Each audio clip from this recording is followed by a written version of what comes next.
2024, what a year. Let me ask you this, in your words, for the city of Houston, describe 2024.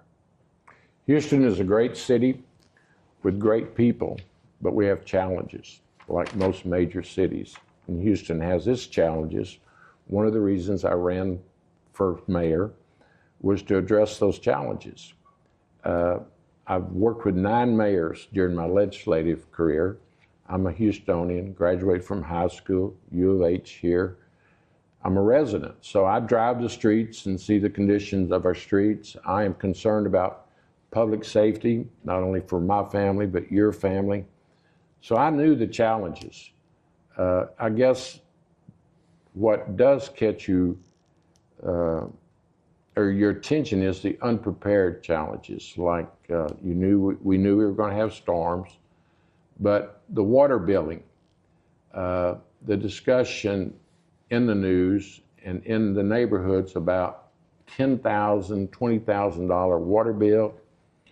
What do you do about it? So much neglect. Let me just emphasize that. I inherited a city government that had had years of neglect of its streets, its public safety, its water billing, its resolving its dispute with its firefighters. So from day one, and I think you were there day one, I got sworn in at 12:01. I didn't wait for an official ceremony. I rode the streets with the fire chief, the police chief, going to crisis situations, shootings, and I got to see our first responders. And let me just say, that's one of our bright spots in Houston. We come together during the crisis, whether it be storms or man-made crisis. We come together, and that's where my experience, immediately I saw the experience I had as chairman of criminal justice in the Senate and working with 9 mayors. There's not much I hadn't seen, but you have to be given the information, like in Storm Barrel, to find 10 fire stations without generators. No one mentioned that. The fire chief had not mentioned that. So we've fixed that. So the challenge of 24 was becoming mayor, putting a solid team together of dedicated folks, honest people that want to fight the waste and duplication and the corruption that I know exists. So I'm excited to be mayor. I look forward to 2025, but 2024 was a good year for the city. We addressed some issues, the collaboration now that we have with the county and the state leadership is going to benefit Houston. The county commissioners, 3 of them are my partners in fixing the streets, drainage in their precincts, which are inside the city of Houston. Instead of raising taxes for debris pickup, like other jurisdictions did, I went to Austin and asked them to share the responsibility of paying for picking up debris. So we got monies from Austin. The land commissioner was before council. Historic that a statewide Republican would be before a Houston City Council wanting to partner on addressing affordable housing and the benefits of HUD dealing with storm victims. So there's just a lot of things I'm excited about that we accomplished, but certainly public safety is still my primary objective. It's my highest priority. While we're doing a very aggressive recruiting for HPD, we're collaborating with the Sheriff's Office, the DPS, Metro, the constables. We're doing surges in communities to have better traffic enforcement, noise enforcement, and really get bad people off the streets of Houston. So we're very aggressive on public safety. After the first of the year in 2025, we're going to launch a very aggressive street repair, working with Metro, sharing resources. So we have a great city and great people. People are coming here in large numbers, but we have challenges: public safety, infrastructure, finances. We've got to make certain that we can pay our bills. So much of the previous administration financial picture was based on one-time federal funding. It's gone. So now we have to cut our waste and duplication, fight corruption, And we're actually doing an audit of city government that we will report after the first of the year. Ernst & Young has done a thorough forensic audit, not only the city of Houston, but now we're asking them to do management district and 2's district. And we're going to show significant savings from just being more efficient at City Hall.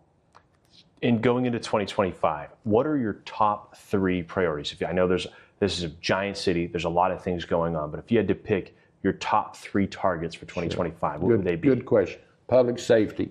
If we're not safe, nothing else matters. Then I would say infrastructure, including streets and drainage, better garbage pickup too, quality of life services, and then of course city finances. I've got to balance the books.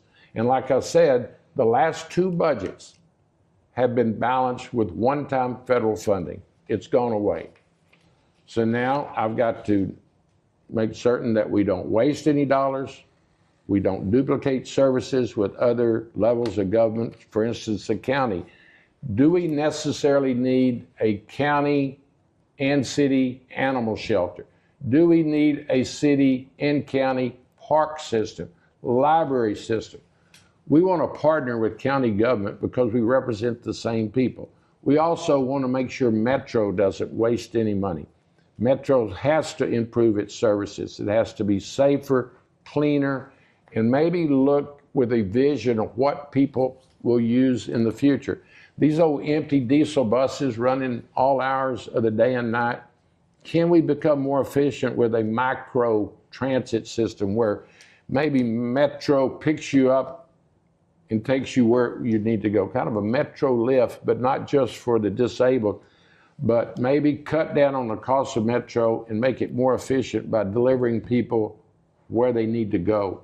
Not necessarily along a bus line, but pick you up at your door and take you to I don't want to start naming the stores that we might want to shop at. But I was told in 3rd Ward, where we have a managed transit system, the #1 location is to take people from their house to the HEB.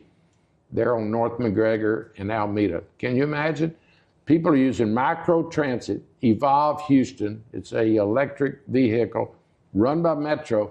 We take people from 3rd Ward to the HEB at North McGregor and Alameda. We do that all over the city. It'll be more efficient. We save money. It'll be cleaner. And people will be talking about Houston's solving its transit issues.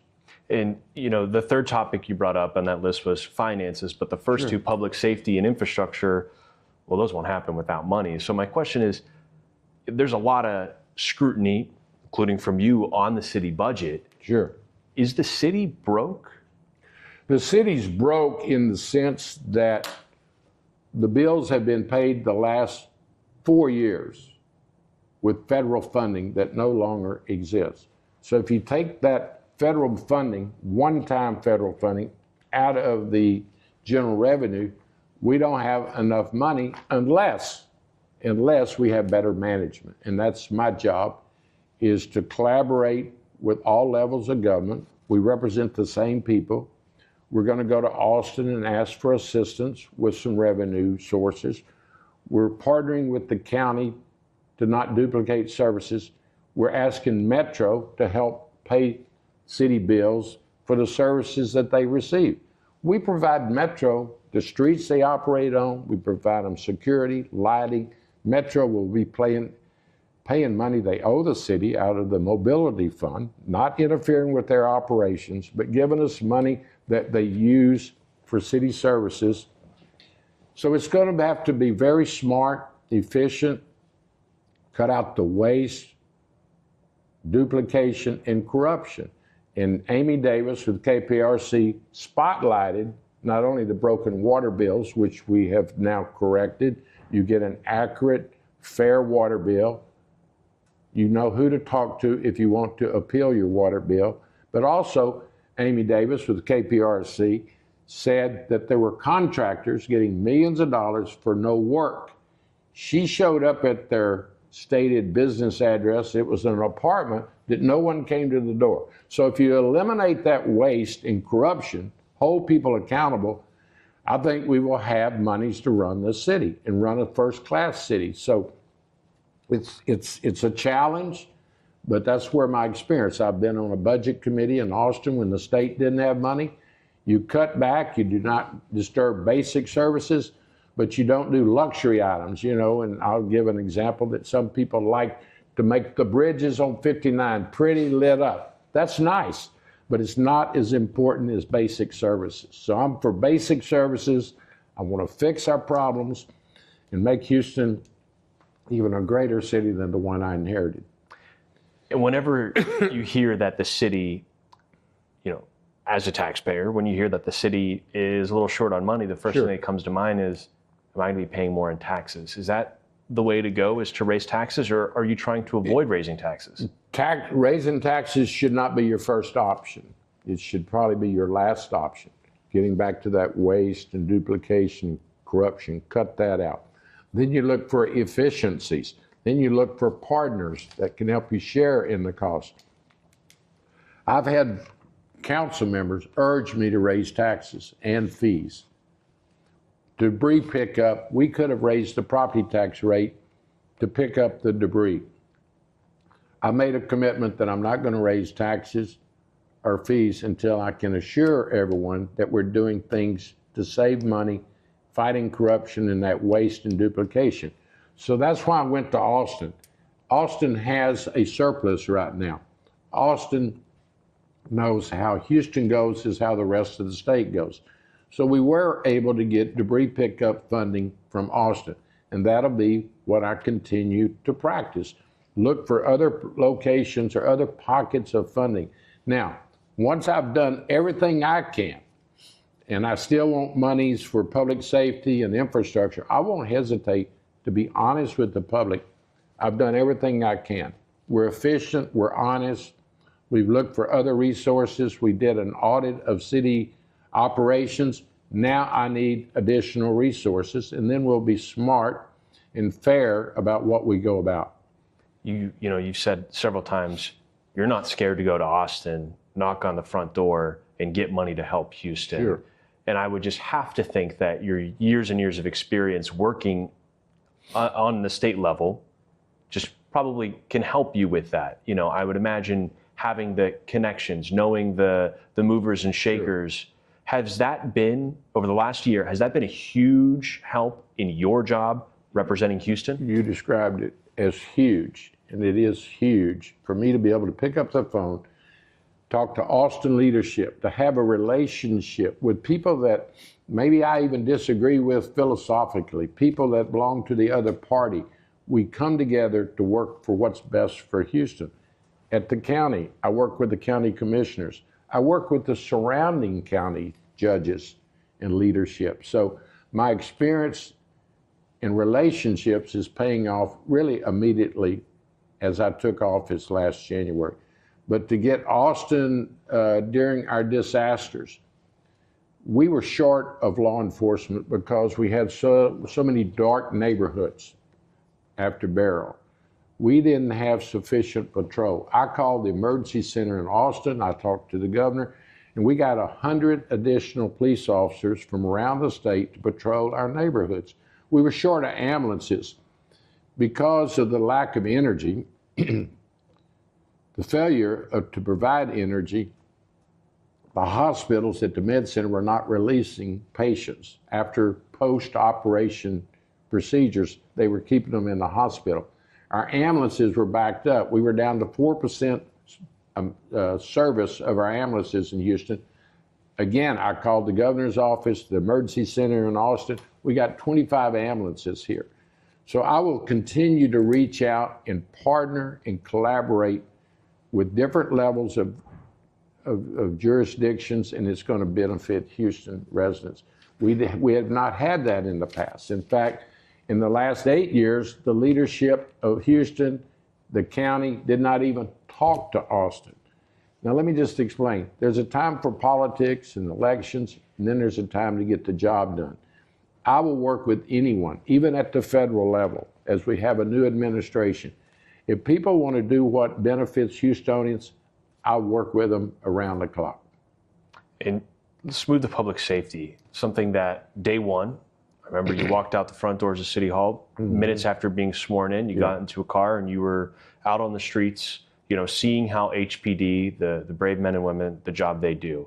And just in recent weeks, you were out on the Washington corridor working, kind of surveying how that all goes. First, will you be out on the streets tonight? I will be, from 9 to 2 tonight, at least to 2. Are you looking forward to that? I am looking forward to it because, first, it helps me witness firsthand our first responders doing a great job. It also lets the public know I'm very committed to public safety. The Washington corridor has been ignored in terms of DWI issues, noise ordinance violations, lack of license by some of the establishments. For me to be there with the police chief and the rank and file, the businesses know we mean business. We want you to comply with the regulations. The public knows I'm doing everything I can to work with HPD and the Texas Alcoholic Beverage Commission, getting back to that collaboration again. With the other agencies, we're going to be around Houston. Now, the real model is someday to have that type of enforcement each and every day, each and every night across Houston. We've already been to Emancipation Avenue in 3rd Ward and Alameda in 3rd Ward. We've been downtown Houston for one late night surge against lowriders and noise and drinking and driving. Now we're focusing on Washington. We go over to Shady Acres. If you haven't been to 19th and 20th Street off of Shepherd, it is a very active entertainment area that's right up against residents. So it helps for me to be there to personally see what needs to get done, what's getting done. Keeps me focused. Also, it allows the residents to know we mean business and we're there to help. But particularly, it helps first responders know if the mayor's out here, if he cares that much, it helps their morale and motivation. The morale, let me just mention, has never been higher in HPD. We're doing very aggressive recruiting, and we're also making certain that retention of our senior officers is a high priority. Likewise, over to the fire department. We have people that retired and left the Houston Fire Department in previous years are coming back wanting to work for Houston. Say public safety, something you campaigned on very hard. Sure. It's been a very tumultuous year for the Houston Police Department. Chief Finner's departure, a new chief coming in, and then obviously this backlog of hundreds of thousands of cases. Yet, I'm looking at some of my notes here, and according to the November 2024 monthly report, you're up 85 officers compared to last year. Crimes against property are up 5%, crimes against persons are up 5%, but crimes against property down 6.5%. And it looks like it evens out almost. With a year of ups and downs is what I'm getting to. Sure. There's such a hardcore campaign on public safety, yet such a tumultuous year for the police department. How do you look at that and then say we're gonna make this even better, and we're gonna close that chapter, figure this out, and we're gonna move forward with a legitimate, well-working police department? Very good question. First, it's about leadership. I believe currently Chief Diaz is the best police chief in America. And I don't say that because I appointed him and I've worked with him for 20 years. When he was a Texas Ranger, he was embedded and worked with HPD. He knows HPD. He knows our region. He's a former Texas Ranger and he's a no-nonsense crime fighter. He's got the morale at an all-time high. Police officers want to work for John Whitmire based on my record of working with them in the legislature. So things are very upbeat at HPD. We're using technology. We're collaborating and getting assistance from the DPS, not only in personnel, but in the forensics, and also helicopters in the air, which hopefully will cut down on these dangerous chases. I've been robbed at gunpoint. It's a motivating factor for me to want everyone in Houston to be safe. No one should go through begging for your life like I and my family did in 1992. So I go to work every day to make Houston safer. We're doing that, one, by admitting we have a challenge. We have a large city and it's growing. So we're recruiting, being smarter about who we have and how we use those officers. For instance, Diaz is getting officers from Central Station from behind a desk out on patrol. So it's not just the number of officers, it's how you use what you have. So we're making those improvements. Now let me tell you something that we've got to improve on, and I will be speaking out in 2025. HPD officers are arresting bad actors, dangerous actors, repeat felons, taking them over to the courthouse, and many times they get a personal recognizance bond, they get a very low monetary bond, and they're back out on the streets. There is a huge backlog of cases in the district courts waiting to go to trial for murder, even capital murder. So we're going to continue to speak out. The criminal justice system is a system.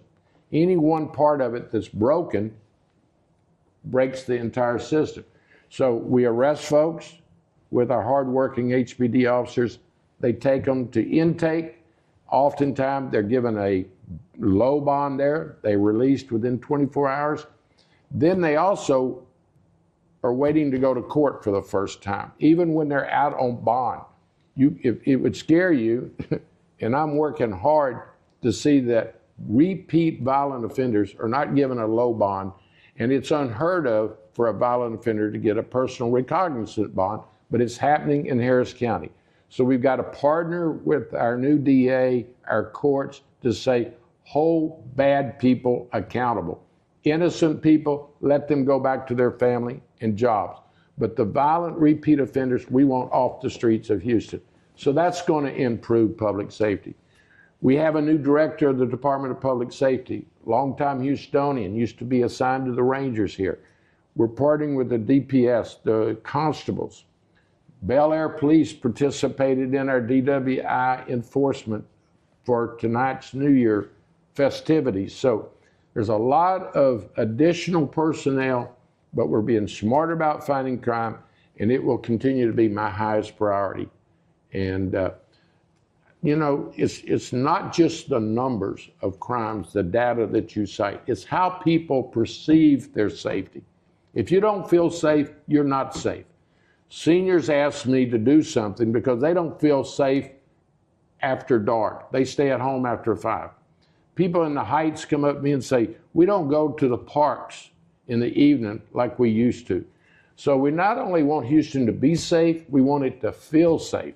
And that's my commitment, and I work around the clock striving to make this the safest major city in the United States. In fact, I'll just say, drop the major, the safest city in the United States.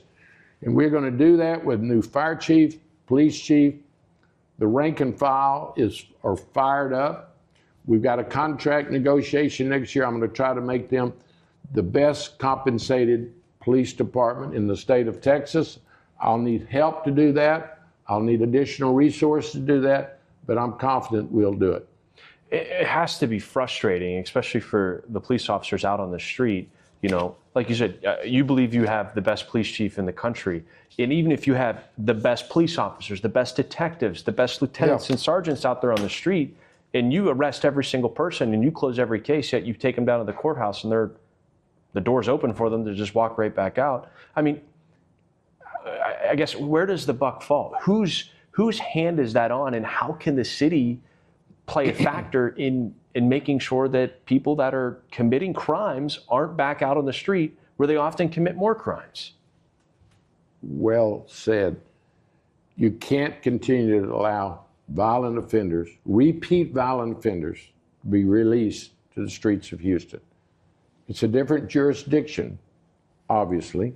Elections matter, and I'm going to do everything I can to let the public know that we have instances where HPD will serve a warrant on a violent offender, a repeat violent offender. They take them to intake. The county accepts them. Then they get a bond while they're waiting to go to court. The courts, and let me just emphasize, some judges are doing a good job, but there's judges that still are too lax on holding people accountable. What we need in the criminal justice system is trials. Don't have a backlog of hundreds of people charged with murder or capital murder released out on bond. Get them to trial. If they're guilty, lock them up. Like the guy that robbed me at gunpoint got 25 years. He served 12 years of that, turned his life around. I applaud that.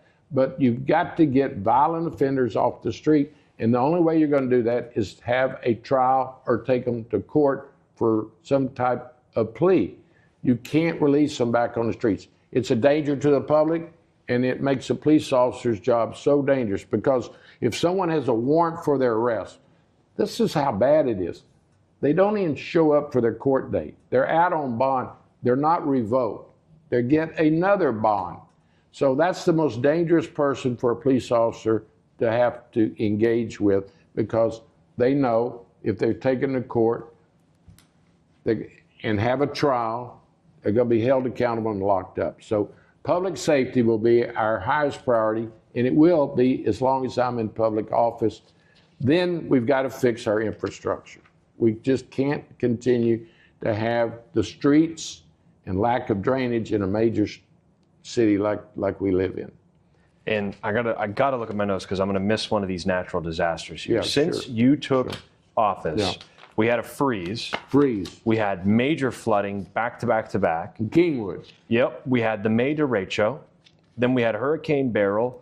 And now, just over the past couple days, we've had tornadoes moving through the city in the greater Houston area. You can plan for some things, but you certainly can't plan for back to back to back to back natural disasters. How difficult has that been to deal with? That's not controlled by elections. That's controlled by Mother Nature, and you have to be prepared. We had fire stations when I took office that just didn't have the resources they need. Firemen were staying in dilapidated facilities up in Kingwood. When I was up for the Kingwood flood, I saw them risking their lives, firefighters, and they went back to their housing that they had to stay in with holes in the floor, mold. What you have to do is be prepared. Tom Munoz, the current fire chief, was the emergency center director. He's dealt with nearly every emergency and disaster you can imagine. Chief Diaz has his officers on full alert. During Beryl, Chief Satterwhite had everyone, all hands on deck. We actually got assistance from other communities and other jurisdictions. So, excuse me, what you do with natural disasters is be prepared and give the public the accurate information they need. You take Beryl on Saturday morning before it hit during the night on Sunday night, we were told it was going into Mexico, but we were prepared. In fact, Chief Satterwhite and I, at 2 o'clock in the morning before it got here, we were saying, did we get bad information? Where is the storm? Because we had all the personnel, all the resources and equipment in place, but no storm. Of course, it came through and really did a lot of damage. Probably more damage to our trees and forests, which led to the loss of power than in anyone's memory, because we had had a drought, we had had the storm a month before with derecho. So it was just a compounded deal. We are rehearsing, we're practicing, we're training as we talk for the next storm. We've got to get ready for winter storms. So it's kind of like leadership is the key to the word. Leadership, starting holding me accountable, my chiefs accountable, the rank and file, and I'm really proud of the team that I've put together in City Hall. We've got new directors. We kept some former directors that have the experience and the capability to do a great job. So I'm running, obviously, a large business. And my customers, my consumers, my clients are every Houstonian. I'm so excited about the fact that we're in every community. And let me tell you what, you think we have a large city? You ought to start traveling this city. And our diversity in our communities is one of our strengths, but it's also something that deserves full-time attention to make certain that every Houstonian, regardless of where he or she lives, knows that the city of Houston serves them. And we can do better. Let me just say, I'm not here to say the work is finished. I think it'll take years to recover from the neglect that I inherited. Maybe as many as 8 years. I just don't know, maybe 7 years now. But the bottom line is I've got a great team. I'm proud of my 2 police chiefs, my solid waste, my parks. There are a lot of things that have just been neglected, our streets in particular. So we're partnering with Metro after the first year, and we're going to really hit the streets and improve mobility. I know you said you're like running a big business here, and there's a lot of things that you can control, but during the natural disasters, it seemed the one thing that nobody could control was CenterPoint Energy and Sure. the power outages.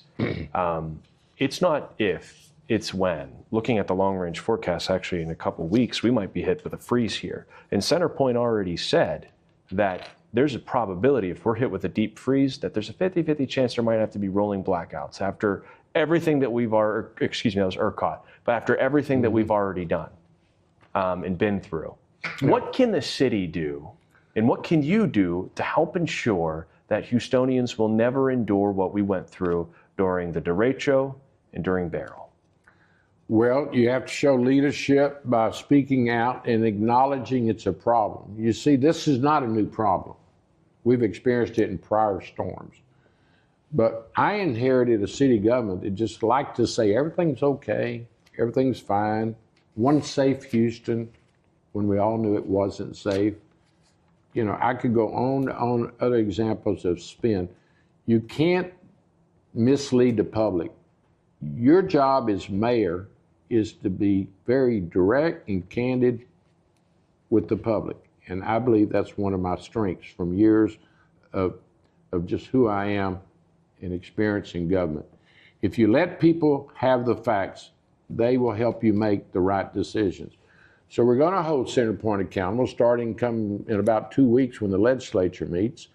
I know the lieutenant governor is very aggressively holding the leadership of CenterPoint accountable. I've also noticed that they are beginning to do away with their wooden poles and do a composite which can withstand the storms better. Obviously, their greenery, they're doing much more trimming. So certainly CenterPoint has gotten the message they better do better or they'll be replaced. They are, unfortunately or fortunately, they're the only utility in town. We have a small role to play in their rates, which we are actually challenging as I talk to you. So it's speaking out, representing Houstonians at CenterPoint, you must do better. You've got to be better prepared. I know there's some review of whether some of their lines ought to be underground. They are in the med center. It's expensive. Then also the engineering will show maybe if they flood while they're underground, it's even more difficult to repair. So I'm on top of that. We're reviewing CenterPoint, but we're also, the real authority comes out of Austin. And I know talking to the legislators and the leadership, they're going to make CenterPoint a focus. And on talking about energy, sure. Houston is the energy capital of the world. Sure.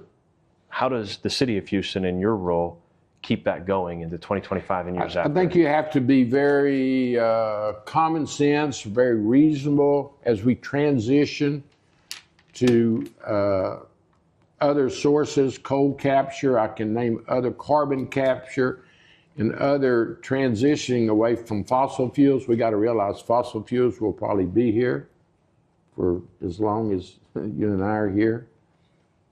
Many, many jobs. So we got to support industry while we also support the environment, make our transition to non-carbon using fuels a reasonable approach. For instance, I think the restriction on liquid natural gas, any additional startups, which have been for over a year, we have significant employees and investments in Houston as the energy capital of the world, that we use common sense and also the best science that we can to address all the environmental concerns, as we still realize the port, it's almost a homeland security issue. The refineries and production that we have of chemicals, petroleum up and down the ship channel, the nation depends on us, so we need to protect that. We need to protect our workers. but also be sensitive to the environment and let any transition to better methods take place. And, there were some infrastructure projects that were put on hold, I believe, for financial reasons, right? Making sure that everything makes sense with the money, right? You're talking about our infrastructure? Yes, the infrastructure projects. The infrastructure projects that I inherited, many of them were, in my judgment, had conflicts of interest, would not have taken place but for who the engineers were and the contractors. So we're reviewing the integrity of all those projects, the utility of them. I know for a fact they have built 10-foot sidewalks in some communities that no one's using, 10-foot sidewalks. And then I have communities with no sidewalks. The Heights on Durham and Shepherd, where I grew up, the TERS put 10-foot sidewalks on both sides of the street. And then I go to Denver Harbor and they have no sidewalks. So it's an equity issue in my mind as well as a functionality.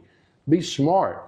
Don't waste money on projects that no one's using when you could help other communities have their resources that they deserve. So we've reviewed them. Most of them have been reviewed after some modifications. The Durham Shepherd project south of 14th is going forward. We need the correction in drainage benefits, maybe 6-foot sidewalks instead of 10-foot. So we're just trying to be smarter. We're not trying to hold up projects. We want our neighborhoods to be as improved as possible, but we want to be fair. We don't want to waste money. And it's made a huge difference by having oversight. And it gets back to my team. I've got some very experienced people coming out of previous administrations. Some, Angela Blanchard ran the Baker Ripley, the #1 social agency in the city, have come back and working for the city. Marlene Gitfrich was a planning director for years. So we've got really good team members that know how to get things done, be cost effective, and be fair to all of our communities. I don't want Houston to be the haves and the have-nots, because most of us are kind of in the middle. So that's a big part of my administration. Share the benefits to all of our communities. The Gulfton area, you're going to see remarkable transformation working with Commissioner Briones. We're going to go down there. We're going to improve drainage all the way from 59 down to the Meyerland community. Braeswood Bayou will improve. Transportation and walkability will be improved in the Gulfton area. So, hey, walkability, pedestrian crosswalks are going to get a huge attention. This uproar that I improved one going into Memorial Park because it's close to my house. I don't even go that direction. I go the other direction. So, I've got my critics, and there's a time for politics, but there's a time to go to work. And that's what I emphasize on a daily basis. Let's go to work. I know there's been talk about the TERS and are they effective? Should there be doing away with them? What are your thoughts? Would you like to see that? The TERS play a real key role. The money they spend, taxpayer money, does not go against our revenue cap, which we could spend a lot of time talking about it. We have a much more severe revenue cap than the rest of the state. We're 3.5% inflation and growth. The other cities have a higher ceiling. So the TERS play a role, but I know for a fact they've been wasteful. They've been wasteful, and they spend money that they ought to be using on affordable housing and other issues. We've also seen some corruption. There's several management district TERS members in Midtown that are under indictment. So we've asked for an audit of the TERS in the management districts. We want them to spend their money wisely. But we also, there again, being smart on how you spend your money, we want them to partner with the city. I've got the Memorial Management District building us a new fire station on Gessner.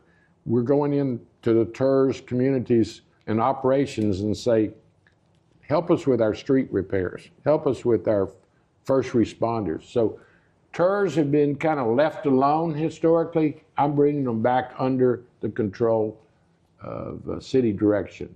I get to appoint the members of the TERS, and I'm making them make certain that they're on there for the right reason. They want to improve the neighborhood. And speaking of improved neighborhood, would be remiss if I didn't bring up the student that passed away near Milby High School.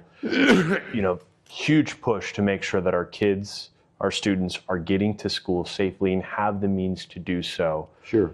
Is it a realistic thought to put in these crossovers over the railroads, and how can we do that quickly? We do it quickly by, one, acknowledging we have a problem, specifically at the Milby crosswalk. The president, CEO of Union Pacific sat right there in the chair, and I told her I expected them to help us pay for it.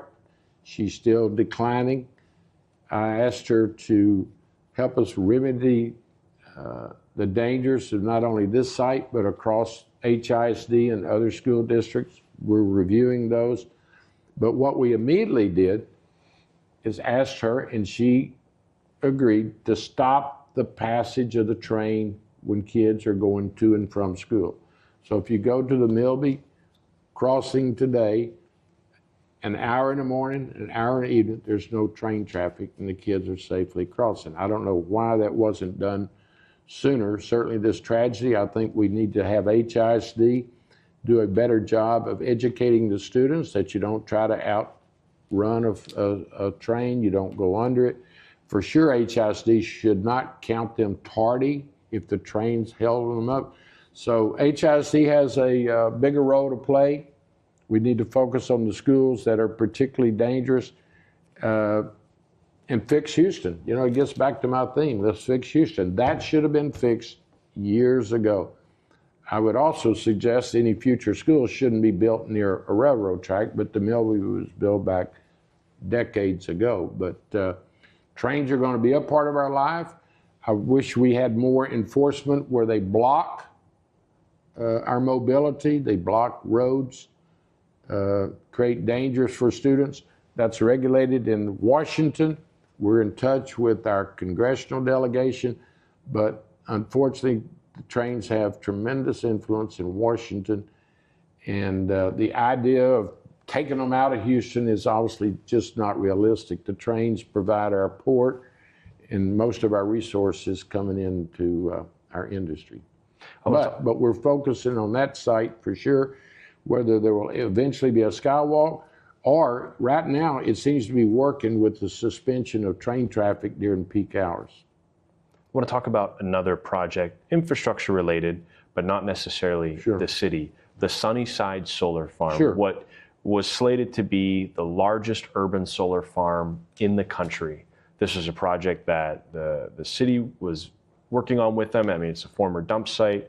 I know Council Member Evan Shabazz was working on it. We did a story on it March, I think. This is a long time ago, where they were ready to start working. It was supposed to already be half built by now. Nothing has even happened. Remember I mentioned earlier in our discussion about spin. I inherited city government that was controlled and managed by spin, messaging, starting with the fallacy that we had one safe Houston. No, we didn't have one safe Houston. People were scared, and they still are concerned about public safety. Sunnyside Solar Farm is a prime example of all the promises. You went into the community and said it would be a workforce project. We're going to hire people to run the solar farm. The problem is the previous administration chose a developer that had no financing. So there's been not one spade of dirt turned in Sunnyside. They have no one to buy the energy if they produced it. So my administration has had to start completely over, and we have a team working on it. We're trying to help the developer get some financing. But I inherited a city government, the cancer cluster relocation. When I was sworn in, we were told 43 residences need to leave Fifth Ward and get away from contaminated dirt. The problem is no city money had been applied to it. Only 9 of the families out of the 43 even want to leave, and 3 of them are renters. We don't even know where they are. And I could go around the city and show you projects. 3,000 homes are going to be built. Things just didn't happen the way it was described. So I have to deal with reality. I have to deal with the fact that we don't have that one-time federal funding that was used on some projects. But the Sunnyside Solar Farm is a total misinformation of what was going to happen. Did they know it? I don't know for sure. It was mostly politics and spin. So I've had to work with Councilmember Shabazz and the at-large, Twala Carter, and that large council member is involved. We're trying to get the financing, and we're trying to line up who would purchase solar energy power if it's produced. But no, it's a real disappointment. I've been very open and candid about it. We're doing our best, but it was never what it was described. Do you think it'll ever happen? I mean, you talk about the reality really don't of it. know. We don't know. You know, you got to get the financing, and it's based on a viable plan. And we still have serious questions. Who's going to buy the energy? You know, who's going to work there? We promised, the previous administration, city government, promised great things there that never happened. And one of the final topics I want to touch on today, our drinking water. Sure. Many Houstonians don't know, but the city of Houston owns 2/3 of the water rights at Lake Livingston. Sure. And earlier this year, during the historic flooding, more water than ever before crossed that dam and caused detrimental damage to the dam, substantial damage, actually to the point where it was put on a potential failure watch. Yeah, we were watching. And if that dam would have failed, there would have went nearly 3/4 of the city's drinking supply would have flooded downstream, and God knows what we would be drinking right now. So I guess my question to you is the city doesn't operate the dam. However, they have a huge stake in what's on the other side of the dam and what comes downriver. That's a huge concern whenever a dam could not only cause, I wouldn't even want to think about the death and destruction, but the long withstanding impacts that could have been. I would be remiss to say, I think we kind of avoided a disaster there with that whole situation. Sure. How does the city make sure that we're protected in terms of the drinking water that's going to be coming downstream? Well, it's called that collaboration. These Trinity River Water Authority sat at this table and kept us briefed 7/24. The erosion at the bottom of the dam was very serious. It never got to the point of evacuating anyone, nor did it impact our water treatment. But it is a major concern that is monitored as sensitive as anything you can mention. But let me go even beyond the water supply from the dam, which is today very safe and sound, and there's a special group that works on that type of construction.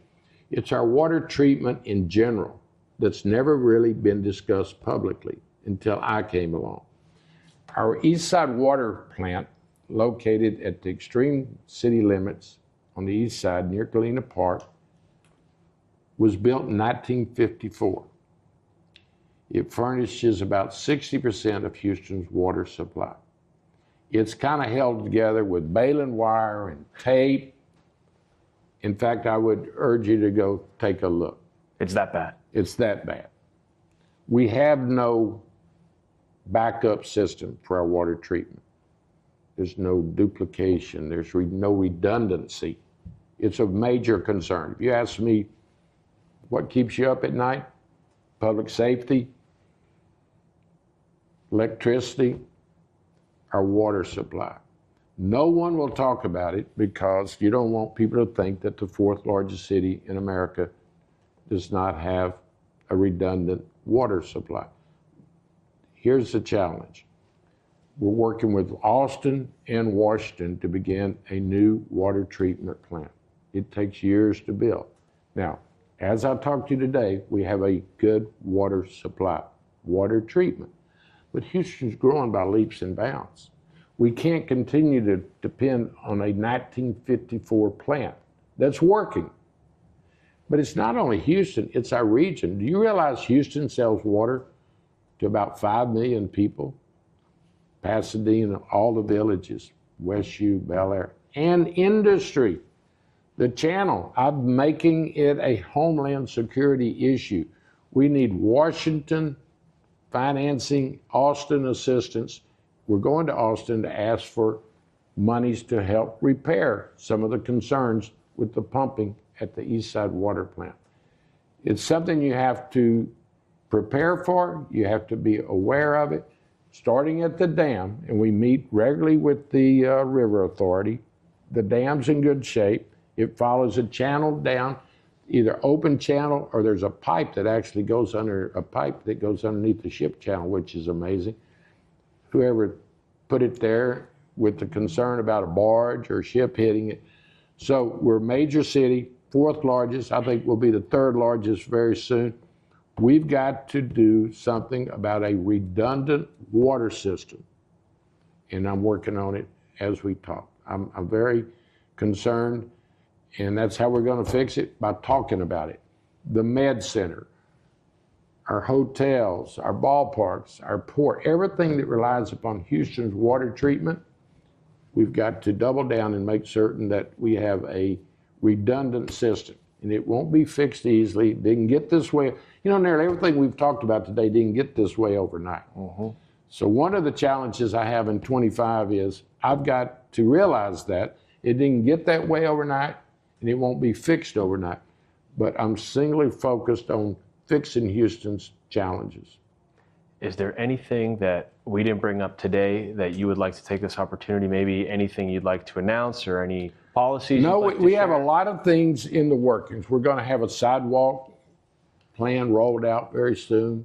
We're going to try to use some common sense and build sidewalks where people are requesting them, not just because it's on the books. No sidewalks to nowhere. Our recruitment at fire and police are really growing to where we're going to be able to have the police and fire departments, first responders, EMS that we need. We're collaborating with the business community. You know, the business community has a lot of goodwill, corporate Houston, toward city government. They've never been asked to help. Oh, and we haven't talked about the homeless. High priority. We are committed, starting downtown, to get the homeless out of our public spaces. Place them in residential facilities where they can get assistance, deal with mental health, drug and alcohol. So the homeless is a very strong passion of mine. We'll start downtown because the downtown central management district is contributing monies. Then we'll spread out in every direction of Houston, get homeless out from underneath our bridges and out of our public spaces. So we want to lead the nation in addressing the homeless issue. It's a national problem. I don't know why Washington hasn't already given the cities monies to work with mental health and residential. And of course, affordable housing plays a key role in that. So we're going to focus. I'm very fortunate to get Mike Nichols to head the housing department. He came out of the Homeless Coalition and the Housing Authority. We got Middle Street, $130 million completed affordable housing project that was built on contaminated property, land. We're waiting to see what the EPA and the investigations tell us going forward. Unfortunately, no one can live there right now. Another, in my judgment, waste, duplication, and corruption, or it would have never been built there. So I got a lot on my plate, and you got me fired up to go to work. You said, this is my absolute final question. No problem. Said it'll take 7 or 8 years to get Houston chugging down the track in the right direction. I have to ask, does that mean that we could see you on a ballot again, running for another term? You know what? I'm listening to Houstonians. Houstonians are excited about my administration. What I do going forward will be based on Houstonians' desires to fix this city, make it safe.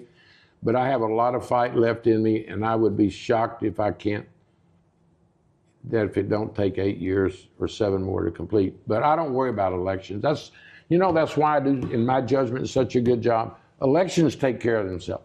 Do the job you were given, and elections will take care of itself.